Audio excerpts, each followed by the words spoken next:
things, and he worked a lot of overtime. So he took me out driving and showed me how to drive the car, and then from then on I was to drive down, get the water, drive on the back streets to go to his mother and dad's to get my groceries, and then come around and come back. Mm-hmm. But I learned real well. I learned real well. And my dad, he did not hold a job.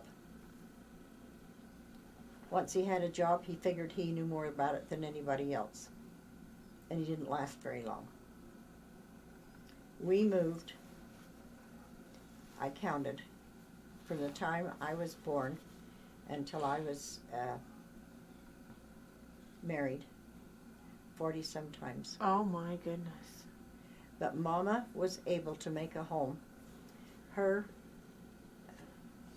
motto was, it was Dad's chore to have a job, to provide, and she was to make, he was to make the living, and she was to make the living worthwhile. You got that? Uh-huh. And Dad was a problem. I was not his favorite. I truly was not his favorite. How come? I don't know. You just decided He always had favorites, and I was not one of them. Okay. Now, didn't he die after I was born? Mm-hmm. Okay, because I can remember Patrick has talked about him Mm-hmm. quite a bit, but I didn't remember him at all. Dad had an odd way of looking at things. I remember one time when we were in the telephone office, Mama's chest of drawers was strictly their private property. Mm-hmm. You never got into those chest of drawers. And their bedroom. Of course, their bedroom, most of the time, was one room, and then the kitchen, and there was a lift-up cot that Ralph and Randall and I used to sleep on. Uh-huh. Him at one end, me at the other. And that was in the kitchen, because most of the places we lived at were not modern houses. Uh-huh. And but Mama had a way of making a home wherever we were. If it was to hang a little curtain over a window, she could use an elastic and a piece of string and 2 tacks. Yeah. The elastic would stretch across, see, and make the string. It only had to be one elastic on there, Uh-huh. And then the 2 things. And I remember of a broomstick going across the corner to make a closet. Huh. So Now she learned to make do with what she had. made do with whatever she could. Yeah, I remember living in a house one time. It was in Consumers, and Herbie was big enough to be running around. Yeah, and it was wooden floor, and I remember the wind used to raise the linoleum up underneath it, and there was boards up the side, and there was a window out the front, I think, but that's the only thing I remember was the door and the window out the front. So there must have been a whole wooden front, Mm-hmm. but it was tent. The rest of it was tent, and the stove in the middle of the thing Uh-huh. is what kept it. But it was a 2-room affair, the tent was. Uh-huh. And I remember one time, to keep Randall at home, she had tied him up by his suspenders. It was this summertime. And she went out this time one time, and he crawled out of his overalls and was gone.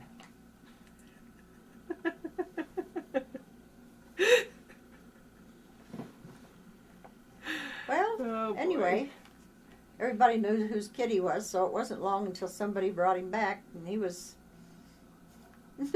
nude as a jaybird. That's funny. So your dad was brought on mean, wasn't he? I can't say he was mean. He had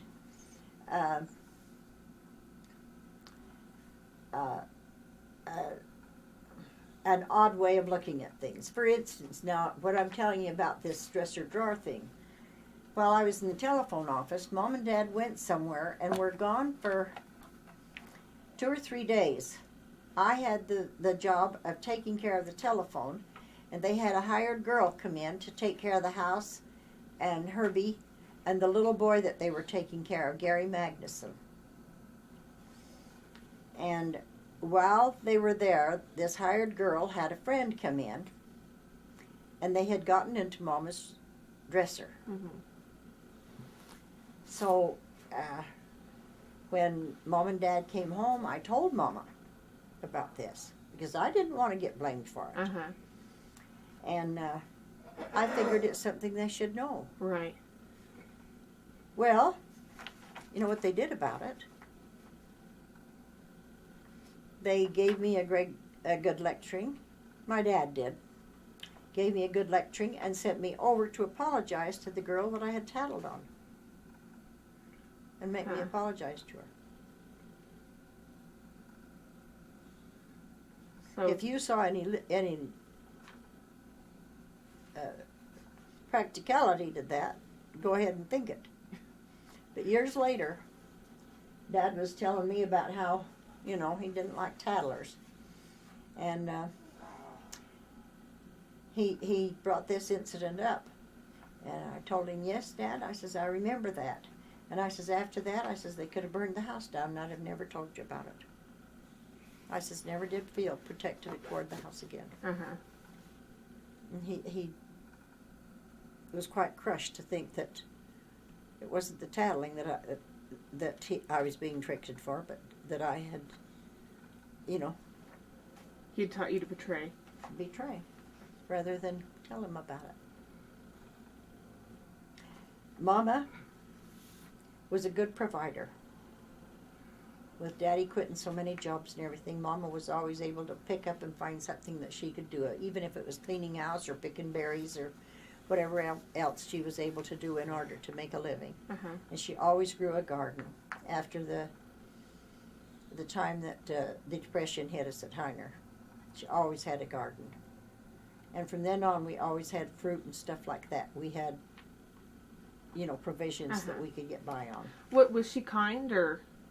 Oh, quiet, Mama, or yes, my gosh. To the neighbor girls and young women around, when the CCs came and so many of the girls got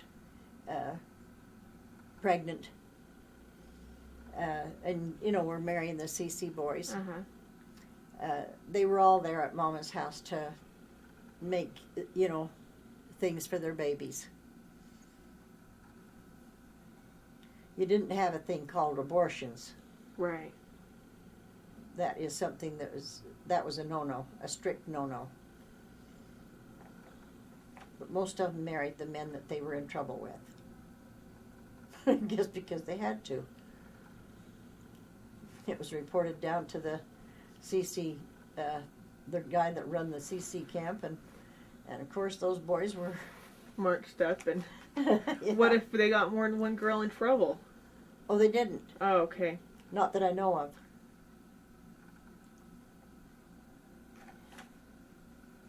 My grandmother, that was from Denmark, and she loved fish. Naturally, because they were around where the fish was raised. Right. And that was a major thing of them. They had a nice farm in Denmark. In fact, they had a room where they kept a school teacher because they were on the Isle of Feen. And I remember one time her telling me about the time that she got a tapeworm, and they hung her by her heels until the tapeworm come looking for food. They cut its head off and then pulled it out. Oh my goodness. That's how they took care of a tapeworm. That's disgusting. That was terrible. She remembered that. But when she had a fish, she would even suck the head.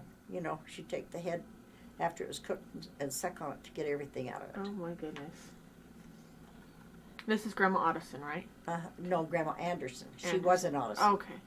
She was Frederick's daughter. Okay. Another time with Herbie, with Dad, we were out at East Price, and this was after I was married.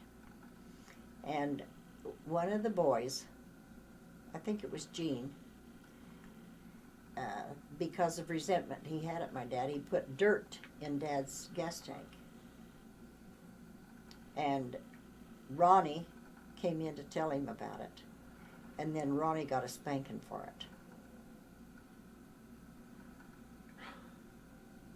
It wasn't Gene that was punished, it was Ronnie. Hmm. But that's the way my dad was. Did he have any good qualities Dad? that you've passed on? Well, he never did molest me as a child, or even later. What do you mean by that? Well, another family, strangers were allowed to sleep with their daughters. And their daughters got into trouble. No, they didn't get into trouble, they were just molested. Yeah. Dad never put me in a bad situation like that. He always wanted me to be a lady. But I was a skinny little runny thing, and anybody's looks were better than mine. And you know, Ivana was one of his favorites. But I never quite measured up to be anything that he was really proud of, except that he could leave me with the telephone office.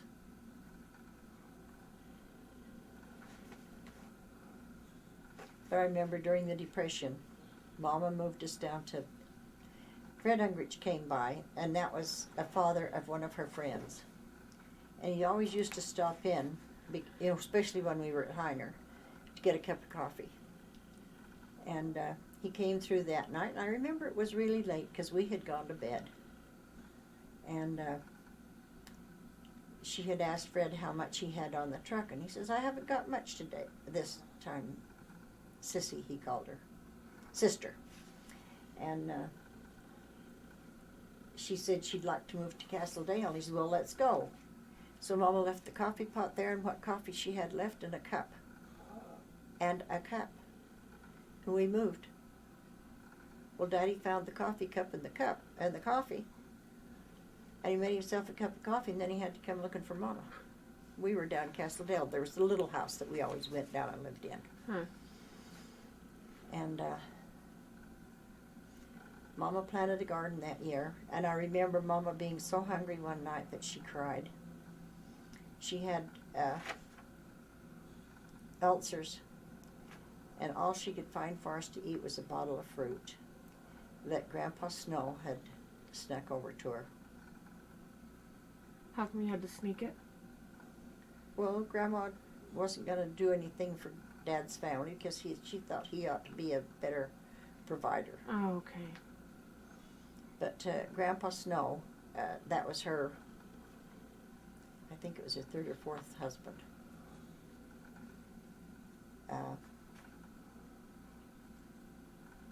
While she was off Relief Society teaching or something, he had brought us different things, you know, for eating.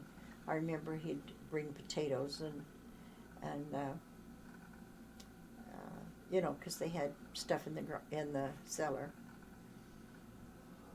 And he had brought Mama a bottle of fruit, and Mama couldn't eat it because of her stomach hurting her so bad. And I remember her crying about that. But when we got down there,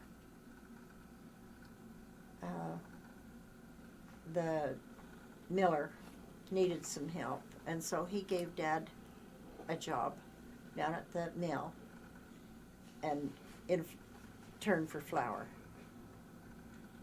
There was no money to be had. That's during the Depression. Oh, I'll say.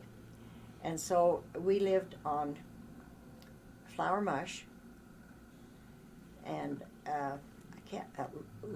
Lumpy Dick, I think is what they called it. What's that? Lumpy Dick was flour mush. Oh, okay. And gravy. And bread. See, he'd got flour from the mill, so there was bread. Right. And I remember we used yeast. It was a yeast start. One time we ran out of yeast, and I had to, or it had spoiled or something, and I had to go clear up on the hill to Mrs. Snow's and take my bottle and bring back a start of yeast so Mama could bake bread. Mm.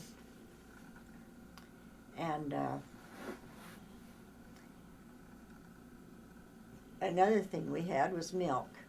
The neighbor broke his arm, and his kids were all raised except Ross, who was my age. And now this is when I was about 6 and 7. And Daddy went over and milked the cow's farm, Mm-hmm. and we got milk from them. And a little bit of the cream that Mama could raise up. Once in a while we had enough butter, off the cream. And that's what we existed on and then he had sold a washing machine to a lady, Mrs. Just a minute. Can't remember her name right now. Anyway, eggs, 8 cents a dozen. Wow. She paid for the when her hens started to laying. Then Dad got eggs to pay for that washing at 8 cents a dozen. And what candy I got then, or we got, Randall and I, was we each got an egg to go up to the store and get a little bit of penny candy. Huh. Or hardtack, and there was a little sack about so big that we could get maybe that much in the bottom of a sack for an egg. Mm-hmm. But that was before we got into the telephone office. Okay.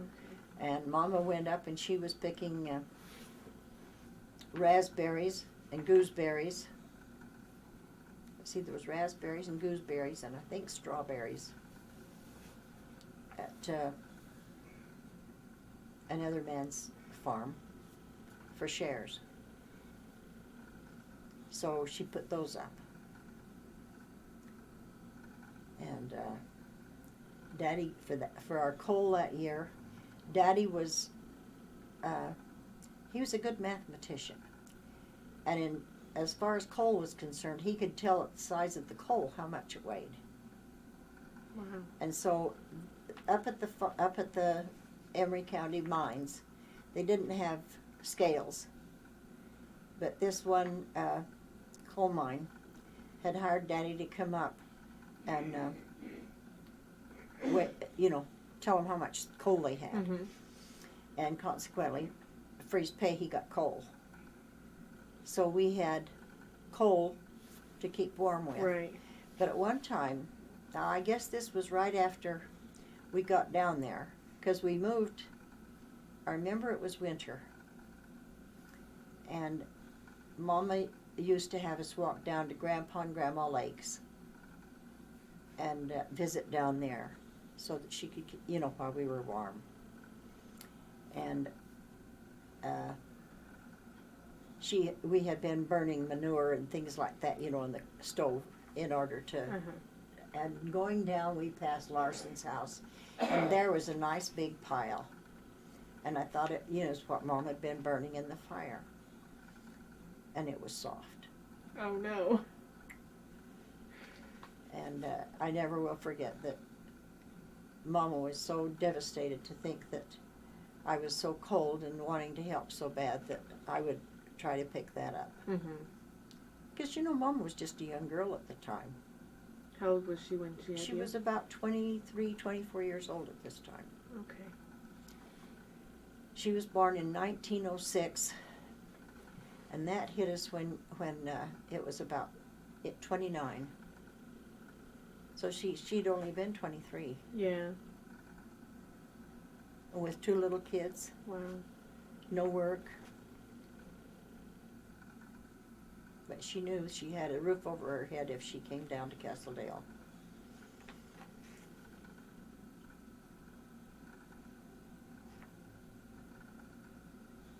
But that's how we got through the Depression. And that's had an overtone with me, I think, really now, because when I see something on sale, if I'm not out of it, I still want to go buy plenty of it, Uh-huh. just to keep. Well, like today, saving your butter. You've got 5 cubes of butter in your fridge, but you have to save the butter scrapings off your frying pan. Oh, yes. To me, Not that's the scrapings, ridiculous. but I had fried I fried eggs Uh-huh. in a lot of butter yesterday, and I didn't want to, waste that. Right. So it was just a habit, to Yeah. put the pan in the oven and use it tomorrow or whenever. Yep. Yeah. See, that would never even cross my mind. Well, that's the way I've been. When we went through our first strike after I was married, Dad, he's always been a good provider, Ralph has. He always had something else lined up. But the first year we were married, I put up peaches. But this time, Mom and Dad were still taking care, having a cellar full of food Uh-huh. by now. And when we were first married, I put up peaches and fruit, jam and stuff like that. And when we had our first strike, we got by just fine because I was so savings, Uh-huh. through with it. And he was a deer hunter, and his first deer, we cut it up and wrapped it, and I bottled it. I not wrapped it, but he cut it up and I bottled it. Uh-huh. And there's been no waste, with Ralph and I. Right. No waste. And even now, I've got bottled meat in here. I've got all kinds of canned goods. I've got bottled fruit. I've got bottled jam. I've got a freezer full of food. I've got 2 or 3 pantries full of food. What are you going to do with it all when you go? Well, I haven't been giving my grandchildren money, so to speak, but I see to it they have plenty of groceries. Huh. That's the one thing that they can't squander that. Right. So I've seen to it that even now when Rose went the other day, I sent Pam. Let's see, I sent Pam. Can't remember what else. It was just some items that, cost a little bit extra, and she might not have it, or, she could use it. Mm-hmm. I can't remember what else I said, but I had it stacked up on the table. When Rose went down the other day, I told her to take that with her when she brought the dogs. And there was a little turntable. Valois had given me a bunch of turntables that she didn't need anymore since she got her new cupboards. And I looked and looked for turntables, because I wanted them in my refrigerator. Uh-huh. I've got one that I've got pickles and stuff on, and I've got another one that I've got jam on.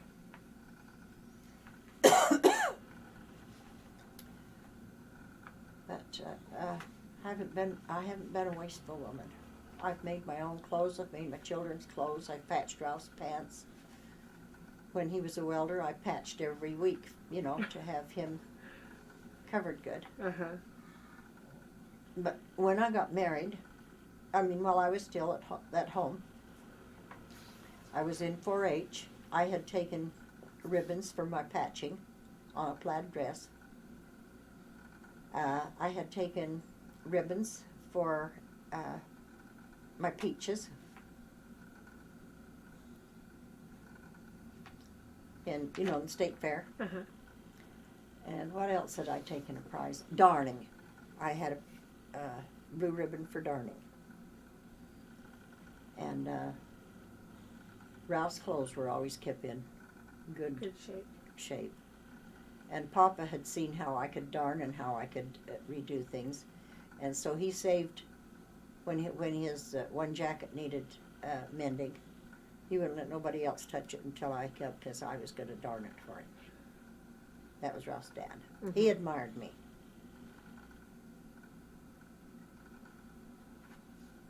He called me his, what was it? He called me his little chicken,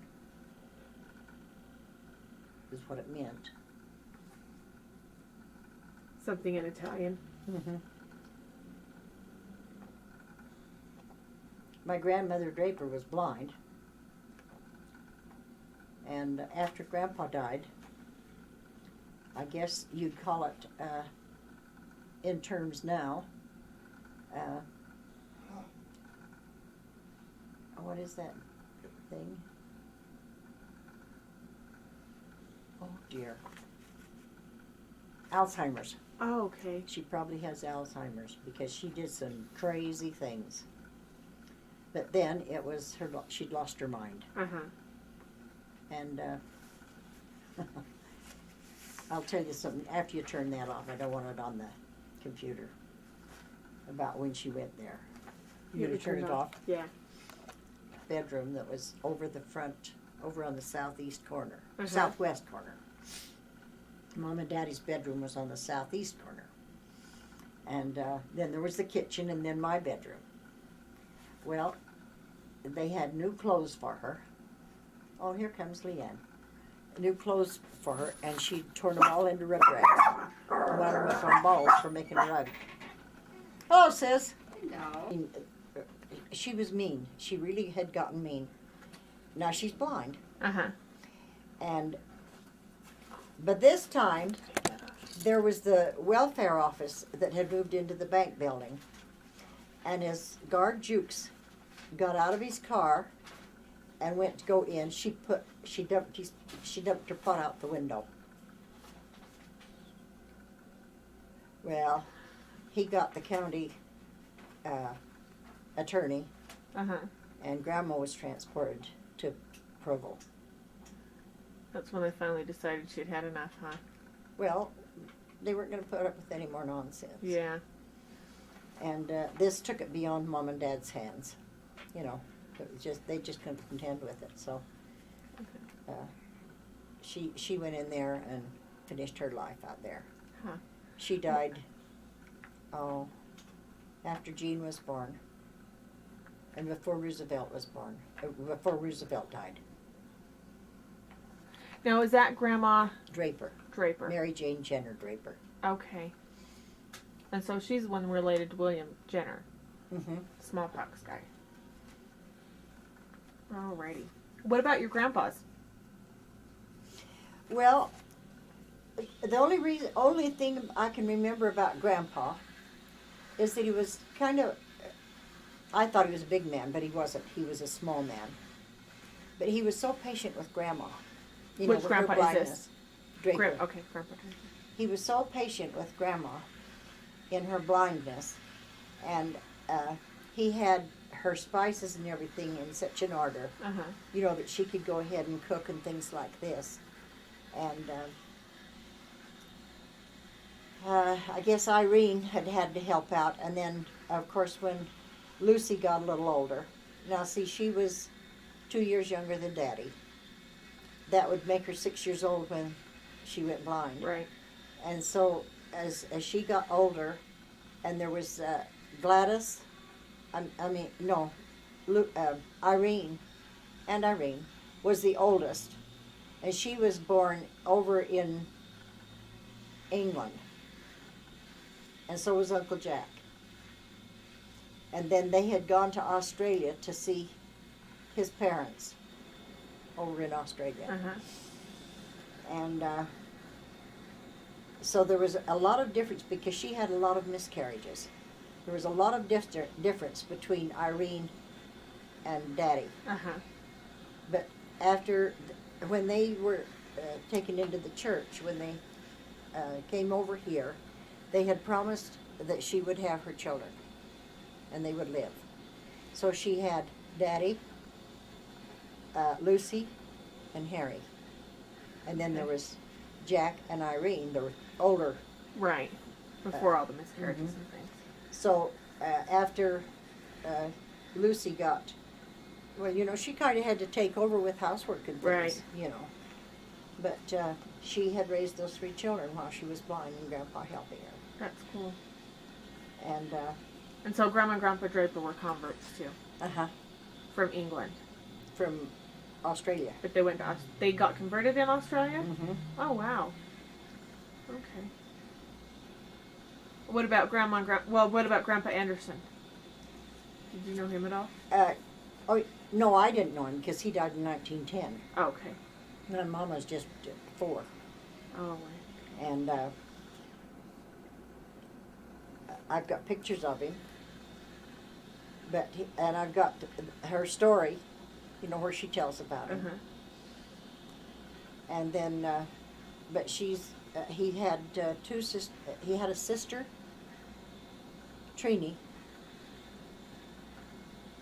We called her Aunt Trini. And then he had another that we called Aunt Chastity. And there was this Aunt Meanie. Aunt Meanie. Rasmini was her name. And her husband was Clay Belder, but that was a half-sister to Grandpa Anderson. And Clave had died. He got a stomachache that they couldn't stop up at the coal, no, not the coal, the lumber mill. And they brought him down, and then they brought him to Price and put him on the train and went to Salt Lake with him. But before he got there, when he got there, he had appendicitis so bad they couldn't stop it. Oh, gosh. It was peritonitis for that time, and he died. Huh. That was Clay Belder, Okay. and that was a half sister to Grandpa. Grandpa Anderson's father had come to United States. He had been use the word I don't know which word. converted Okay. to the church, and he had come over here, and I guess he had got his place or whatever. I'm just guessing about that, because he went back to get the rest of the family, but before he was able to come home, he got something and died. Okay. And so he told him to go on. He wanted him to go on back to Utah. And then on her way over here, now this was my great-grandfather Anderson. Okay. And then while she was on the ship and bringing her children, she met Clay Belder. And after they got here, he married her Okay. No, honey, and had the rest of the family. What, honey? you're just passing on rumors. What are you talking about, rumors? You're supposed to keep them to yourself. This is family history, Oh. blabbergut. Okay. So how did Grandpa Anderson die? Grandpa died of nephritis after he'd had a fall off of a roof. He was a contractor, Oh, okay. a brick contractor, and he made his own brick and everything. Uh-huh. He built the Beaver Schoolhouse. He built the Emery County Elementary School. And his brother underbid him on the high school. Oh, boy. But because he hadn't, Grandpa still had the plans for it and everything, you know, and his brother didn't have everything that he should have. And he put the athletic auditorium on the top of the building, a 3-story building. But he never, it always shook. Uh-huh. And so it was not acceptable from word go, Uh-huh. as you know, for games and like that up there. Right. But it, what do you call it when it's not accepted? I can't I remember. don't remember either. My words just don't come to me good anymore. One day I'll give you the word for it. Okay. What are some of the people that had influence on my life? Hector Peterson and his wife. How come? Well, if a teacher told me what to wear for a certain outfit or something, Dad refused to go with it. For like choir recitals and stuff. Huh? Yeah. For, So one time, as I recall, we had something going on with the band over in Farron, and I needed a white blouse and a black skirt, at least a dark skirt. uh-huh. So Mrs. Peterson, I was going with her daughter. You know, her kids were some of my best friends. She took one of Hector's old shirts and made me a shirt. and she took one of his old pants and made me a skirt. But I couldn't put it on until after I got up to their house to get Levon and go with her. Uh-huh. But then I had to take it off before I could come home again. Why is that? Just so your dad wouldn't find out? Well, so he wouldn't blow up. Oh, okay. And another time I was supposed to be in pink or light blue formal for a band contest. Mm-hmm. I wore a yellow one. Just obstinate. He wasn't going to be told what to do. Huh. And when I took a shorthand, I used my own money. I was working for a lady for house cleaning, and I was making about 25 cents, every time I went to work. Sometimes 50 cents, Uh-huh. And I had bought my shorthand book. When Daddy found it, he tore it up and threw it out in the yard. I didn't need that. I didn't graduate because it didn't matter what was on a piece of paper. It was what I knew in my head. It was just anything to be obstinate. Huh. That's my dad. You taking this all down? I've got it all, Gramps. All written, huh? Yep. Well, good for you. And when You're it a came fast to writer welfare, if you can follow my wife. She Wait. talks like Amber Perry. when it came to other people I admired was Guard Jukes. That was Beth's father. And he had jurisdiction over the welfare that came in, like the oranges and, Uh-huh. the food and things. And he knew how Daddy felt and everything, so when Dad wasn't at home, he would bring us a bag of oranges or something like that, Mm-hmm. And, of course, we never ate them in front of Daddy. Right. We knew not to do that. But, How did he react to not being able to provide for his family? Did he care? Was he? oh, as long as stuff was coming in, now with Mama when she was working up at the, for the picking of fruit and things like that. Of course, and he did what he could, but I remember he was, when I was in high school, he always was on a chair, leaning back with his feet up on the reservoir, reading one of those cheap Western magazines. They were about this thick and about so big. And so it really didn't bother him. No, it didn't bother him. We had a garden, and I can remember him even watering the garden, but I don't ever remember. And once in a while he would cultivate the corn, but I don't ever remember of my dad weeding. Huh. Or anything like that. He'd slop the pigs, when we had pigs. Mm-hmm. But,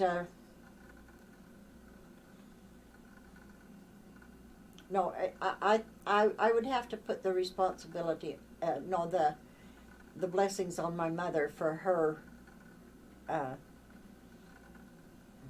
ingenuity of making ends meet. Uh-huh. She was, and I don't care what she had to do with, she could make ends meet. She was a good pie maker. She was a good cook. And one thing that had helped her is that after Grandpa Anderson died, Grandma Anderson had taken in boarders to keep the family together. So she had this boarding house. And there were apparently 2 men that had lived in Grandma's boarding house for so long that they were just like part of the family. Uh-huh. The one I knew of, but the second one I didn't know of until she was on her deathbed. And when she was talking to these people, I asked her who it was, and she said, "It's my brother Randall and my daddy." And she mentioned this other man, and I had never heard his name. And when I told Uncle Lee about it, his face just changed, like as if he knew Grandmama had been called. Mm-hmm. And he told me that this man was one of the boarders they'd had living with them for years. But I had never heard that man's name. Huh. The other man was Follett. But when people came looking for him, they were looking for L.A. Follett. And I've tried to get in touch with those people, but I've never had, never had the information. But I've had his book with his genealogy in it. Oh, gosh. And I gave it to Ronnie and Irene because it was over 100 years old. Wow. And I guess they still have it, but his and he was they were both bachelors, those two men. Did you find the book hill tomorrow? The shore? No, I haven't yet, honey. We haven't gone in there yet. I'm just answering this questionnaire that she has here. Oh. I was named after Lois Wilson and Colleen Moore. Rose Cole. No, I didn't know them. They were movie Least actresses. common denominator.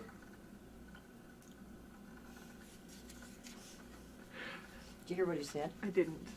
Least common denominator. That was my initials. Oh, gosh. And Lois was Louse. Rose Colleen Draper. Valois was Bumps. The German girl called her Beulah. Called me Sam. Where did Beulah and Sam come from? Peerless. Okay. He always used the words, "Feel me a great Beulah." Just to show She you. didn't know how to address us, see? What did I enjoy most about the joke? Oh, because it was peaceful. About Joe's Valley? I love being up in the mountains. In fact, what I miss right now is not camping. I love being in the mountains. I wouldn't give you 5 cents for a nightclub. But I did love the mountains and love fishing.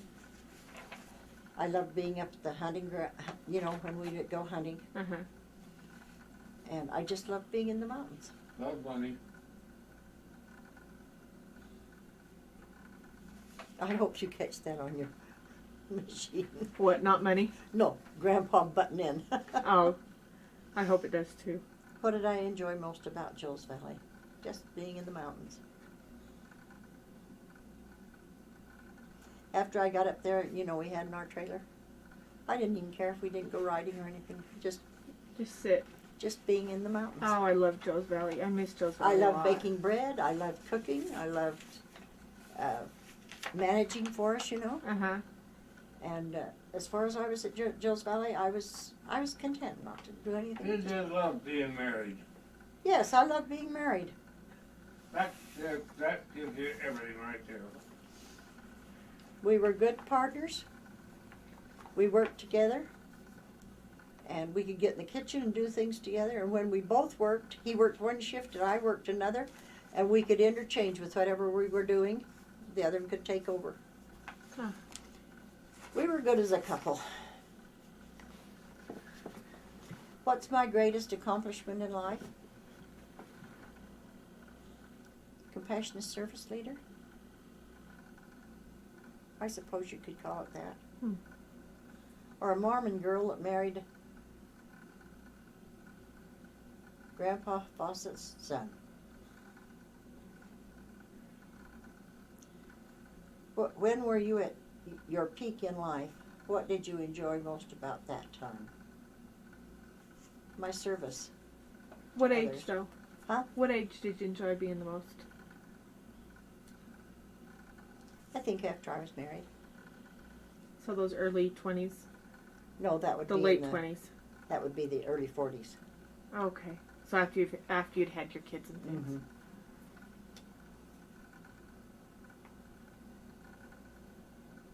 What would I like to accomplish? Oh, one thing. Peak in life, it was my painting. I think that was quite important. That has been painted with 4 tubes. Take that at night, honey, when you got the light on it. Okay, well, I'll try and get it now. I painted it with 4 tubes of paint. Red, blue, yellow, and white.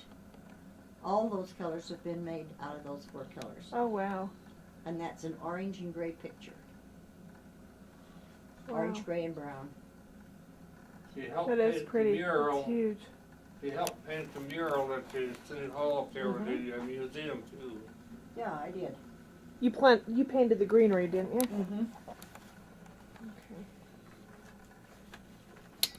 I painted the background.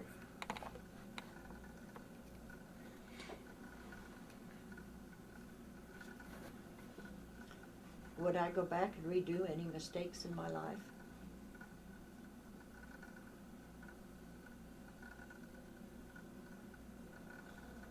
Yes, I couldn't please my dad. Do you have any regrets? I couldn't please my dad. Don't care what I did, I couldn't please him. That's not your fault, though, is it? Well, anyway, you've got to, do I have any regrets? Yes. Well, that's not your regret. That's his regret. No, it's my regrets. Oh, is I it? could never please him. Would you go back and redo any mistakes in your life? I don't know what I would redo. Not that I've always been right, but You just would have liked to make him happy once. Is that what you're saying? I could have been prettier. I could have been more like a lady. I could have, whatever, I didn't know. What would you still like to accomplish? I would like to finish a couple more paintings.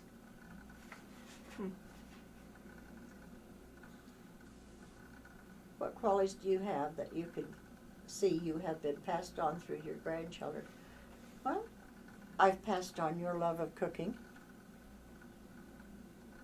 I've passed on to Monica her desire to paint and save old things. Mm-hmm.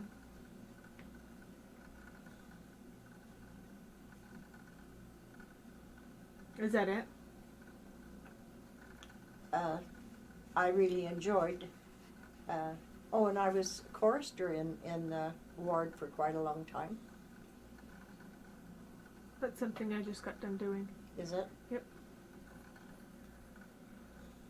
Not that I could sing, I was just willing to wave my arm. You ever about my head bumping adventure? I'll let you tell me. And Grandma, About she his what? told you about my head His bumping adventure. head bumping adventure. When was that, honey? And that mirror. Oh, one They night. married it. They married it to some girl by the name of Sonia. Oh, we from broke Ireland. your mirror. Uh-huh. What personality traits have you passed on to us? I don't know, what have I? I don't know. You know your traits better than I do. Well, I save food and you'll tease me about it. But I'm never going to be hungry again. Neither Yeah. is my family. My mom has food saved too. Dad says she could feed him for 10 years. She pulled out blue toilet paper the other day. She what? Pulled out blue toilet paper. When is the last time you saw blue toilet paper? Well, I haven't used, it used to be quite popular. Uh-huh. Blue and pink, and you could get peach, and you could get yellow and green. That's when I was a little girl, but they haven't had it in You know why? decades. Because the the dyes. coloring- Yeah, huh? the dyes. The dyes were injurious. Yep. And my dad, worked in a paper mill, and he would never let me use, anything but white Huh. toilet paper. But when I was a kid, we always used catalog. Right. You didn't want the slick pages. You wanted those colors, those pages that weren't slick. The black and white ones. Yeah.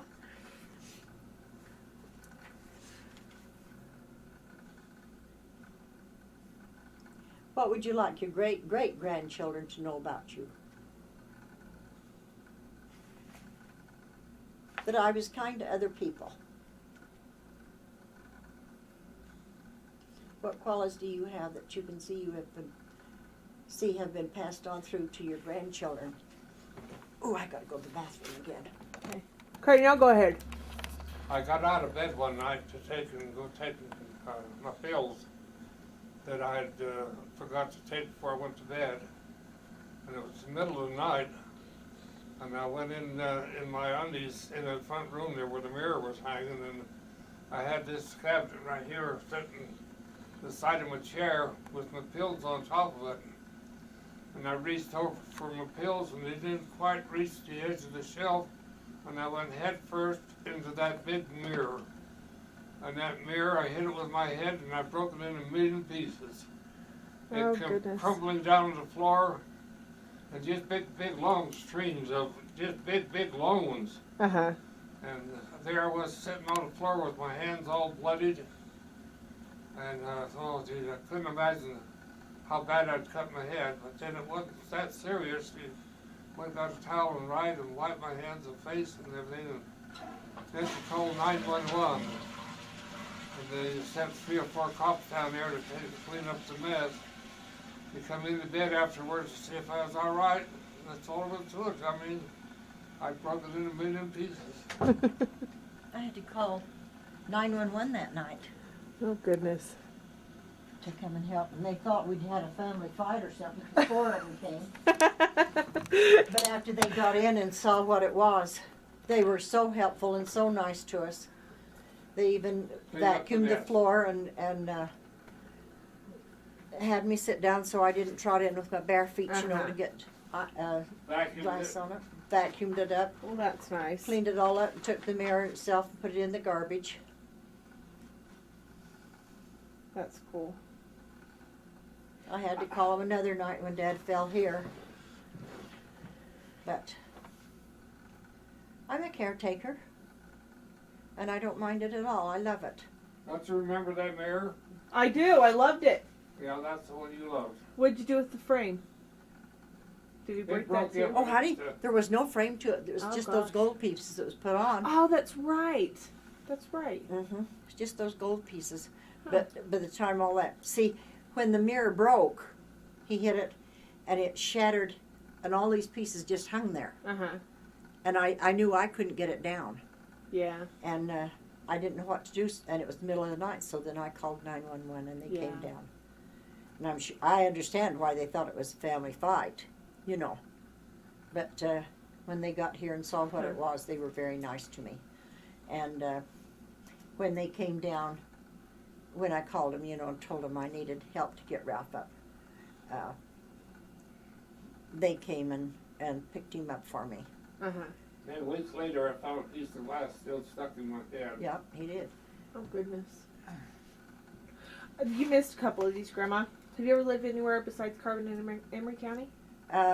Yes, I lived in Salt Lake for a while. Yes, I worked in Salt Lake. Okay. I lived up there. What did you do while you were up there? I was, just a minute, I'll give you the proper answer. I was, turn it off for just a minute while I think.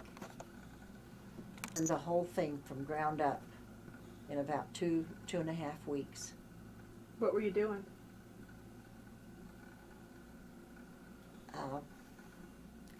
I was taken in because I passed the test 100%. And I wasn't 18 yet. But I was introduced to the manager of the company, and he was amazed that a young girl could have all these answers. Mm-hmm. But I got that through operating the switchboard and the telephone Right. office. And just a minute.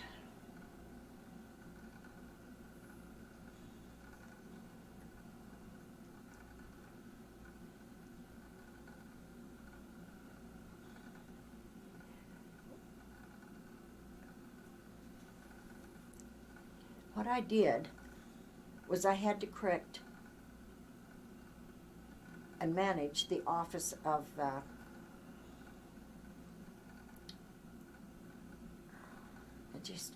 there was a title and I can't remember what it was right now.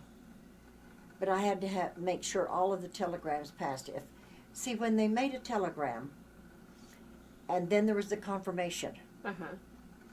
and if those two didn't match, then it was up to me to take that message or the girls that were working for me, Mhm.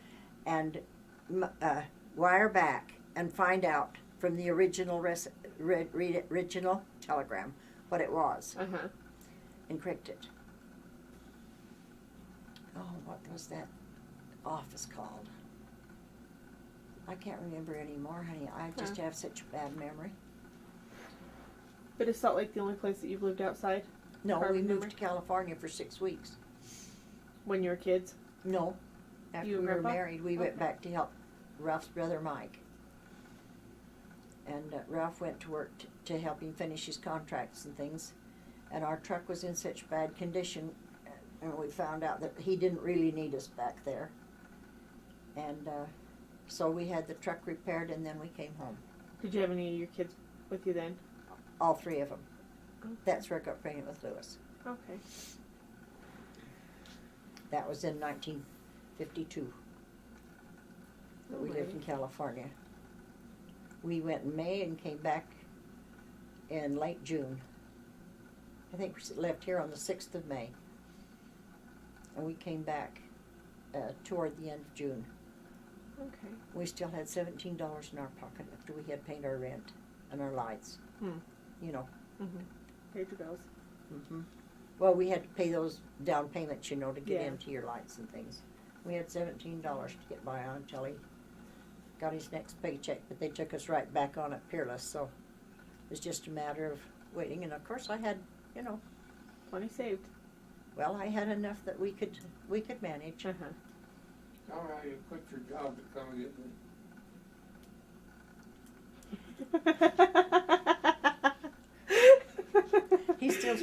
He still like people to think that, you know, that I quit my job to come out and catch him. She told me all about it, Gramps. She met me the Apron and overall dance. So what do you love about Carbon County? How come you've stayed here? I think we've got a great, well, I like it because of everybody's welcome in Carbon County. Yeah. You know, I mean, there's all kinds of people. There's the Greek, the Austrians, Slavics. yeah, you name it, we've got them. Yep. We even had a few colored people. Yep. And Mama was the kind of person that she held no reservations about anybody. And I remember there had been a killing, a hanging of a colored man that was accused of robbing the Castlegate store. Uh-huh. And they hung him. Not legally, but they hung him. And then there was another man. This was when I was about, it was after we moved home in the Depression. And I remember of going over there, and I guess Carl Templeton, as the deputy sheriff, had this man to look after. Now, the jail at the time was a little heavy log cabin with a window where they could close it from the inside, you know, Mhm. with boards. And to open it up, they could, you know, to get the air. And the only thing that we could pass through these windows was a pint bottle. And so all of the food that I took over to him, because Mama was providing the food for him, was pint bottles. Huh. And I'd take it over. I was just a little kid. And I'd have to climb up on a box to put this through the window. Uh-huh.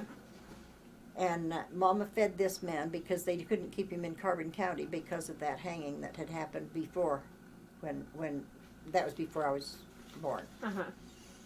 But and Mama always felt like little pickaninnies were the cutest babies there were. And you know, I have no standings against the colored people. And in fact, I think of them are quite attractive. Uh-huh.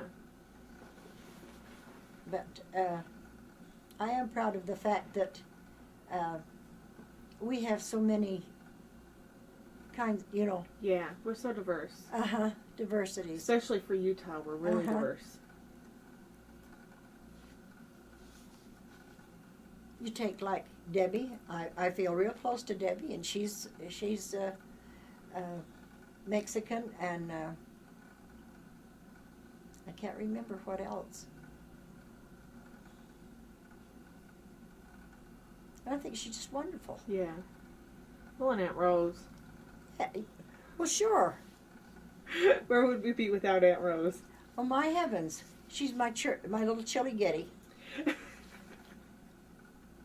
And I think, well, she's absolutely.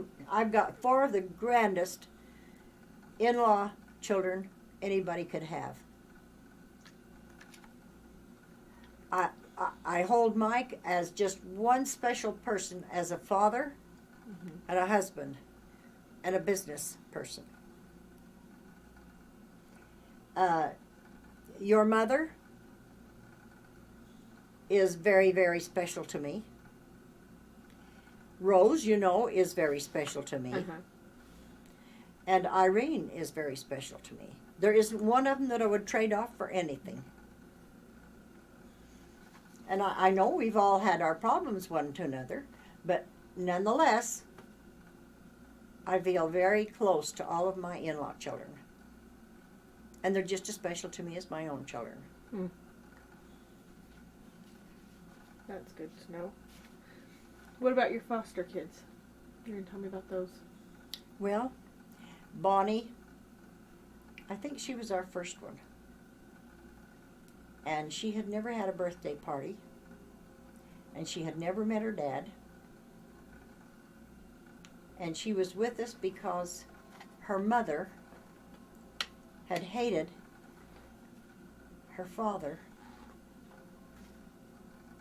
And she was getting a divorce at the time Bonnie was born. Was being carried, I should say. And consequently, when she was born, her mother transferred this dislike to Bonnie.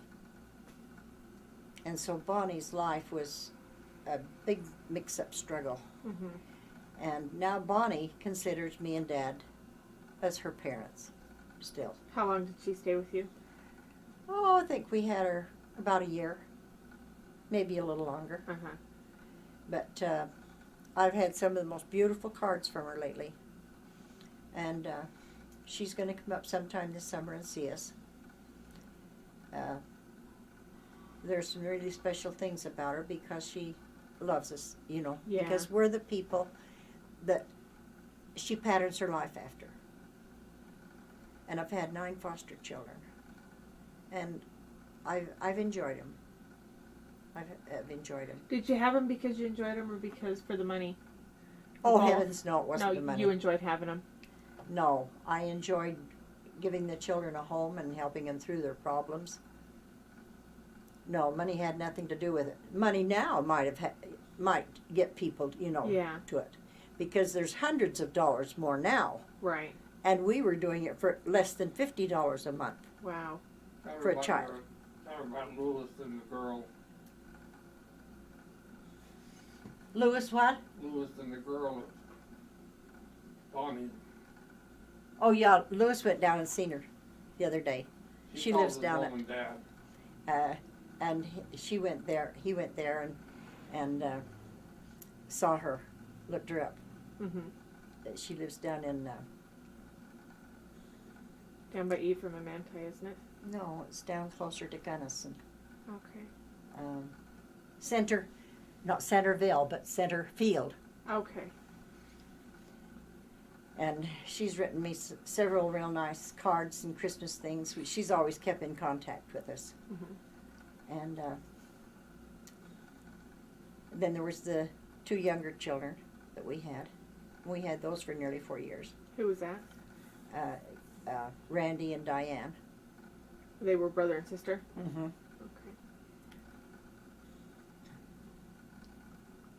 And they were adopted.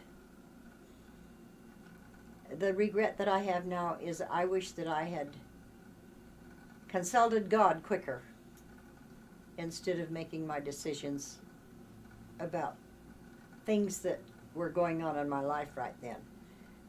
And I had more faith at the time. I wish that I had done that, because then I would have adopted those two. And I'm sorry that I didn't. But at the same time, there were other things that I needed to do and was called upon to do. One of them was to go out and stay with Aunt Irene when she had cancer. Lived out in the mountains. And I was perfectly at ease up there. Of But course. Pauline couldn't stand it. Huh. She was the sister, and she couldn't stand it up there. She went for 1 week, but she could. They had to come back out and get her because she couldn't stand it up there. Now about the family and their adopting them. Yeah, there was a family that had lost all their children in a drowning, and they adopted them They were from Well, that's Huntington. good then. from Huntington. They were from Huntington. Hmm. What, honey? They were from Huntington. Uh-huh. Nielsen. Can't remember which Nielsen. But anyway, their But one of them. names were Nielsen. Huh? Okay. But one of the Nelsons up there. Mhm. Alrighty. Now, let's see. What else did I miss there? How do you feel about the wars you've lived through? The wars? Yeah. Well, we were plunged into the Second World War.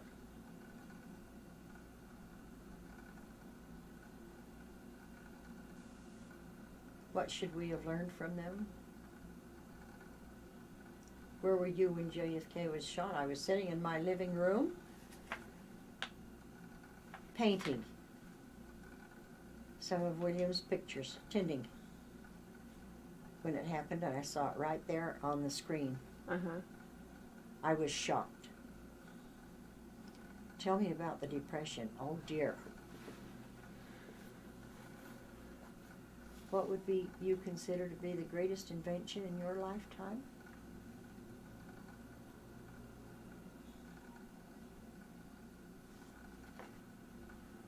Television, I guess. That was in my lifetime. Cars were invented before I was born. Mm-hmm.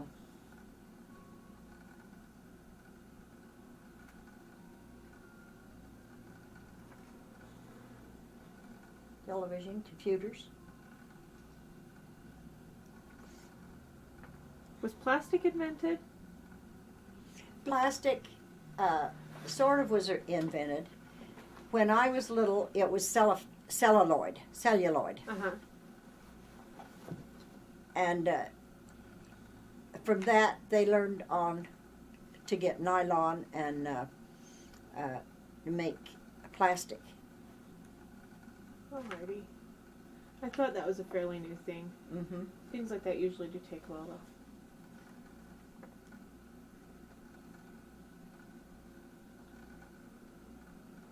What's the greatest world event that has happened in your lifetime?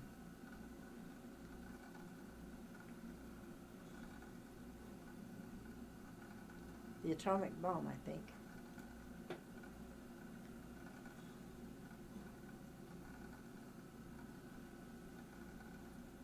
What did you think about that when they dropped those? I was glad the war was over. I Yeah. thought it was terrible. Mm-hmm. I couldn't imagine anything that would be such a nightmare. Yeah.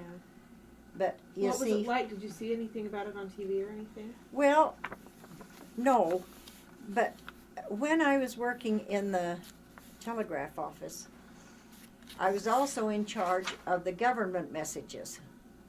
There was only my manager, my boss, and myself that could get into the government. We had a container, a metal container, Uh-huh. about, I guess it was 2.5 feet wide, maybe just 2 feet wide, and it was about 3 feet high, Uh-huh. mounted to the wall. And the government messages were always stashed there. And the people, the messages, I realize now, and I did, right after the thing happened, I realized that the messages that I had been handling to Wendover were about the atomic bomb. Because the pilots out there were being trained to drop the bomb. I knew there was some kind of a special training that was out there, but I didn't know what. But because of my job, I was not allowed to go to the USO or anything like that. Other girls from the office were allowed, but I was not allowed. With my position at the Western Union, on certain instances, a private, what kind of a company would you call it? Anyway, they were private people that could sign out for me and take me home. But then they'd have to come right back to the office and sign in as having to gone. And I would have to check back in, say that I got home okay. So you had a pretty high security. Yes, I was under security while I was there. But I could never understand at the time, because I was only 17 when I took that job. Right. And so I didn't understand why it was that I was not allowed to go to the USO. Of course, I didn't know, that anything could come out of there, And all of the messages were coded, in code. So whenever anything come up about those messages, I had to be really careful about getting those messages, and I handled those myself. The other girls did not handle those. And I always had to be very careful about getting the coding just exactly right. Right. Because that would screw everything up if you got that wrong. Yeah, it would have. That's cool. But I realized what an important place I was put into at the time, so. That's probably a little bit good to have Routing manager. Okay, there you go. Probably good to have a 17-year-old there, because you were probably so naive that you wouldn't have caught on to a lot of it. I got along just great there at the telegraph office, because Mr. Palmer, he was an older man, a white and beautiful old man, and he took me first down to the lady that had to divide the send the messages out. But as far as the problems with the telegrams, that's where I was to be, was in that office. I had a little office over the side here that where all the files were kept. And I remember one night, there was one time, it wasn't a night, it was one time, there was a message came in, it was a death message. And it had gone to 2 different towns, 2 different states. And they were trying, and there was a person in that family of the same name. They were trying to find out who it was that had died. Well, I had answered several of the messages, that had gone on about this.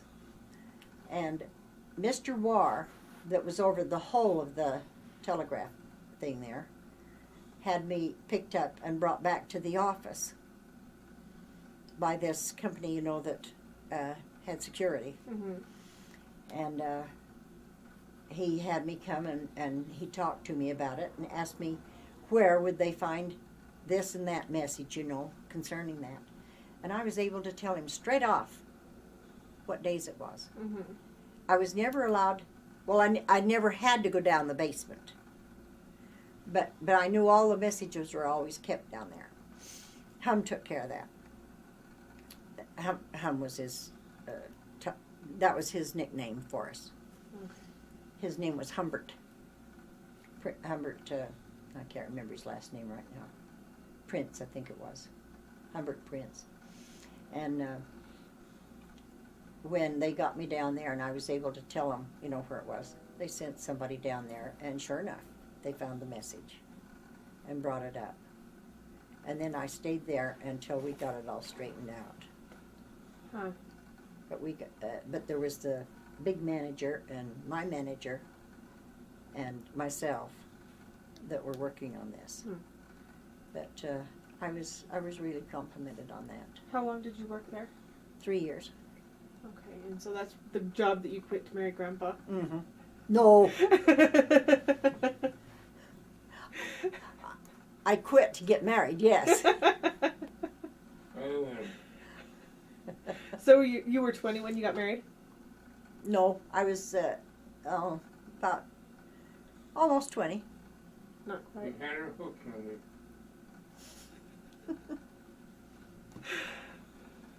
Yeah, sure. How funny. Well, here, let me change tapes and we'll